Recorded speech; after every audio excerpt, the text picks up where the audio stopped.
अस्सलाम वालेकुम, मैं हूं हसनैन कुरैशी और आप देख रहे हैं मेरा यूट्यूब और फेसबुक चैनल। दोस्तों, जिस तरह जुम्मा के दिन मुसलमानों के नज़दीक मुक़द्दस समझा जाता है, इसी तरह ईसाइयों के नज़दीक इतवार के दिन को मुक़द्दस समझा जाता है, लेकिन यहूदियों के नज़दीक हफ्ते के दिन को मुक़द्दस समझा जाता है। हफ्ते को वैसे तो यौम सब्त कहा जाता है, लेकिन यहूदी इसे यौम सबात या यौम शबात भी कहते हैं। इस दिन ये कोई काम नहीं करते, ये हफ्ते के दिन काम करने से ग्रेज़ करते हैं। छोटी बहुत एमरजेंसी की सूरत में भी ये इलाज भी नहीं करवाते और डॉक्टर इलाज करते भी नहीं हैं, और शदीद एमरजेंसी की सूरत में मजबूरन अगर किसी जान का ख़तरा हो तो फिर ये करते हैं। हफ्ता के दिन ये सिर्फ यहूदी जो है इबादत और आराम करते हैं, और हफ्ते वाले दिन ये आग तक भी नहीं जलाते, और हफ्ते के दिन को ये सो कर इबादत करके गुजारते हैं सब। और इनका जो सबात का दिन है, हफ्ते का दिन है, वो जुम्मा के दिन गरूब आफ्ताब से शुरू होता है और हफ्ते की रात आसमान पर 3 सितारों के ज़हर होने तक जारी रहता है। इस दिन का आगाज़ ये यहूदी मोमबत्तियाँ जलाकर करते हैं, और इस दिन ये खाना वगैरह पर भी मुख्तलिफ कलमात पढ़ कर खाते हैं। यहूदी जुम्मे के दिन जल्दी जल्दी अपने सारे काम जो है वो निपटा लेते हैं, हत्ता के सफाई वगैरह भी ये जुम्मे के दिन शेव वगैरह करवा लेते हैं। हफ्ते के दिन ये कोई काम नहीं करते। इस दिन ये बोलते भी कम हैं और ज़्यादा वक्त खामोशी में गुजार देते हैं। यहूदियों के नज़दीक आखिर इस दिन की इतनी अहमियत क्यों है, इस दिन को वो इतना क्यों मुक़द्दस समझते हैं, इसकी 2-3 वजूहात हैं। एक वजह यह है कि ये कहते हैं कि अल्लाह ताला ने 6 दिन में ज़मीन और आसमान बनाया और 7वें दिन यौम सब्बात के तौर पर था। और दूसरा, इस हफ्ते के दिन को यहूदियों को फ़िरौन से भी आज़ादी मिली थी, और इस हफ्ते के दिन का जिक्र कुरान मजीद में भी आया है। और इस दिन को मुक़द्दस क्यों करार दिया गया था? पहले अल्लाह ताला ने यहूदियों के लिए जुम्मे के दिन को मुक़द्दस बनाया था, और जुम्मे का दिन इन पर एहतराम वगैरह जुम्मे के दिन का फ़र्ज़ किया था, लेकिन उन्होंने फिर जुम्मे के दिन को खुद पसंद नहीं किया, बल्कि अपने लिए हफ्ते का दिन का इंतखाब किया।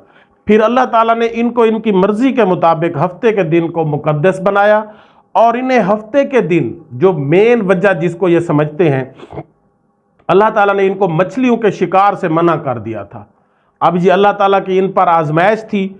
होता यह था कि हफ्ते के दिन जो है मछलियां पानी की सतह पर आ जाती थीं, और जबकि बाकी दिनों में वो नज़र नहीं आती थीं। तो ये कुछ अर्सा तो अल्लाह ताला का जो इन पर हुक्म था, फ़र्ज़ था कि हफ्ते के दिन को आपने शिकार नहीं करना, वो मुक़द्दस दिन था, तो कुछ दिनों तक तो ये कायम रहे। लेकिन आहिस्ता आहिस्ता इनमें से चंद लोगों ने फिर क्या करना शुरू कर दिया। एक शख्स ने क्या किया कि वो हफ्ते वाले दिन जाकर दरिया पर, क्योंकि मछलियाँ ऊपर तैर रही होती थी, वो उनको पकड़कर कुंडे वगैरह लगाकर वो उन कुंडे से उनको पकड़कर फिर दोबारा दरिया में डाल लेता था, लेकिन उस कुंडे को बहर से कहीं ज़मीन से बांध देता था, ताकि वो मछलियाँ रहेंगी पानी के अंदर लेकिन कुंडे से फंसी रहेंगी, और इतवार के दिन को वो जाकर निकाल लेता। और इसी तरह फिर बहुत से लोगों ने उसको देखा देखी ऐसे करना शुरू कर दिया, और फिर चंद लोगों ने तो दरिया के किनारे गड्ढे खोद दिए, और हफ्ते के दिन वो गड्ढों उन मछलियों को वहाँ से उनको हाँक कर वो उन गड्ढों में डाल देते थे, और इतवार को फिर शिकार करते थे, पकड़ लेते थे। तो इसी तरह फिर यहूदियों के 3 गिरोह बन गए। एक गिरोह वो था जो शिकार करने वाले थे, दूसरा गिरोह वो था जो उनको रोकता था कि चूंकि अल्लाह ताला से हमने वादा किया था, अल्लाह ताला ने हमें मना किया है, तो आप शिकार ना करें। तीसरा गिरोह वो था जो उनको रोकता नहीं था लेकिन शिकार भी नहीं करता था, और जो रोकते थे उनको भी वो कहता था कि आप इन्हें क्यों रोकते हैं, आपको क्या मसला है। आखिर एक दिन जो अल्लाह ताला ने उनको रोका था, तो जो यहूदी अल्लाह ताला के हुक्म पर कारबंद थे, उन्होंने उनको रोका तो सही, लेकिन वो ना रुके।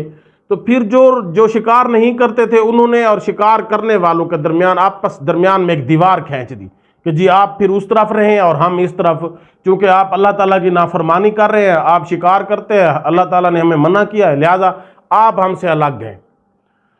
एक दिन ये हुआ कि जो शिकार नहीं करते थे, जो अल्लाह ताला का हुक्म मानते थे, वो जब सुबह जागे, सुबह का टाइम काफ़ी देर हो गई, तो जो शिकार करने वालों तो उनसे कहीं उनको कोई आवाज़ वगैरह ना आई। तो उनमें से कुछ लोगों ने जब दीवार से झांका تو انہوں نے دیکھا کہ جو شکار کرنے والے تھے اللہ تعالیٰ نے ان کی شکلیں بگاڑ دی تھی، ان کو بندر بنا دیا تھا اور ان کی دمیں تک نکلی ہوئی تھی، اور پھر وہ 3 دن تک چیخ چیخ کر مر گئے، ان کی موت واقع ہو گئی۔ تو اسی وجہ سے اب یہودی اس دن سے ڈرتے ہیں، ہفتے والے دن سے، اور اب یہودی جو ہے ہفتے والے دن کوئی کام نہیں کرتے، چونکہ انہوں نے دیکھا ہے ان کے ایک گروہ کو کہ ہفتے والے دن اللہ تعالیٰ نے ان کو عذاب نازل کیا، ان کو بندر بنا دیا، اور اس وجہ سے وہ چیخ چیخ کر مر بھی گئے تھے۔ تو اسی وجہ سے اب یہودیوں کے نزدیک ہفتے کا دن بہت زیادہ مقدس ہے، وہ کوئی بھی کام کرنے سے ڈرتے ہیں۔ تو یہ ایک انفارمیشن تھی جو آپ کو دینی تھی کہ ہفتے کے دن کو جو یہودی ہے وہ کوئی بھی کام کیوں نہیں کرتے، کیونکہ انہوں نے اپنے جو قریبی گروہ تھا ان کو اس کام کرنے کی وجہ سے ان کے اوپر عذاب آیا تھا، شکار وغیرہ کرنے کی وجہ سے، تو اسی لیے اب وہ کوئی بھی کام نہیں کرتے اور ہفتے کے دن وہ صرف اور صرف عبادات وغیرہ میں گزار دیتے ہیں۔ اسی کے ساتھ ہی آپ سے اجازت چاہوں گا، اللہ حافظ۔